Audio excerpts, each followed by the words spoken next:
আরে মুখে এটা কি মেখে বসেছো? হ্যাঁ, আরে এগুলো কি মাখছো মুখে? এতে কি হবে? কি হবে? এতে পরিষ্কার হবে? আরে কি অবস্থা দেখো, গায়ে সব কি মাখছে। এরকম আমার ছেলে যখন ছোট ছিল তখন এরকম পাতলা পায়খানা করতো।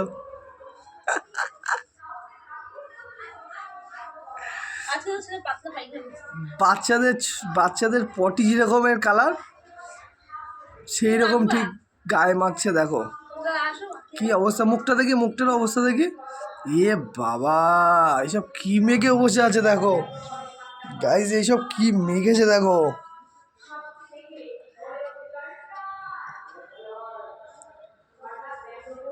দেখি মুখটা দেখি, একটু মুখটা দেখি। এ হে